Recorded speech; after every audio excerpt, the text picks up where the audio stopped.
নিজম হৈ পৰিল চান্দুবিৰ বাকৰি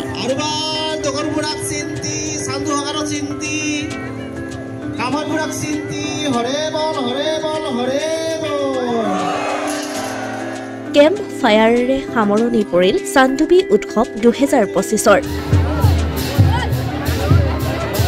2025 বৰ্ষৰ প্ৰথম দিনটোৰ পৰাই 5 দিনীয়া বৰ্ণাঢ্য কাৰ্যসূচীৰে শুভাৰম্ভণি ঘটিছিল চান্দুবি উৎসৱৰ। 1 জানুৱাৰীৰ পৰা আৰম্ভ হোৱা চান্দুবি উৎসৱ ৰাভাসকলৰ কৃষ্টি সংস্কৃতি কেম্প ফায়াৰে অন্ত পৰে। বিগত দিনসমূহত ৰাভা জাতীয় কৃষ্টি সংস্কৃতিৰে উজ্বলি উঠিছিল চান্দুবিৰ বাকৰি। চৰকাৰৰ অৱহেলাৰ বাবে পৰ্যটনস্থলী হোৱাৰ স্বত্তেও চান্দুবিৰ লগতে সমীপৱৰ্তী অঞ্চলসমূহত বিশেষ উন্নয়নৰ মুখ নেদেখাৰ বাবে চৰকাৰলৈ বাট নাচাই এইদৰে চান্দুবিৰ বাকৰিত বিগত 14টা বছৰ ধৰি এনেদৰে উদযাপিত কৰি অহা হৈছে চান্দুবি মহোৎসৱ।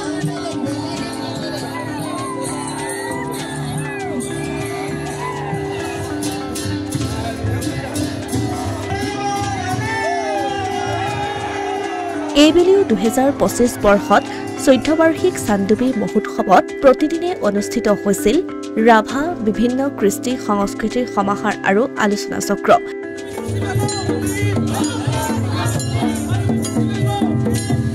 এই চান্দুবি উৎসৱত প্ৰতিদিনে কেইবাগৰাকী মন্ত্ৰী বিষয়া উপস্থিত আছিল। গুৱাহাটীৰ পৰা মাত্ৰ 60 কিলোমিটাৰ নিলগত থকা চান্দুবিত নিতৌ প্ৰতিফলিত হৈছিল ৰাভা কৃষ্টি সংস্কৃতিৰ সমাহাৰ।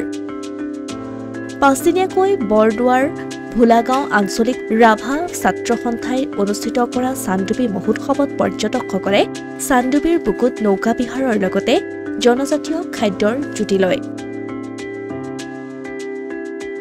লগতে জনজাতীয় সাজপাৰৰ সমাহাৰ ঘটিছিল চান্দুবি মহোৎসৱত আৰু দেওবাৰে নিশা মাংগলিক কাৰ্যসূচীৰে সফল সমাপ্তি ঘটে চান্দুবি মহোৎসৱৰ।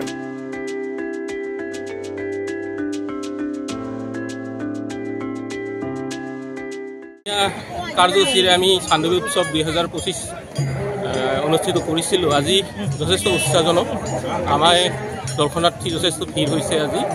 আৰু আমি এতিয়া মাংগলিক প্ৰক্ৰিয়াৰে আমি শিবিৰ সামৰণি অনুষ্ঠানটোলৈ গৈ আছোঁ। তাতে আমি মাংগলিক প্ৰক্ৰিয়াৰে আমাৰ আজিৰ অনুষ্ঠানটো কৰি আজিৰ পৰা সমাপ্ত হ'ব কাৰ্যসূচী।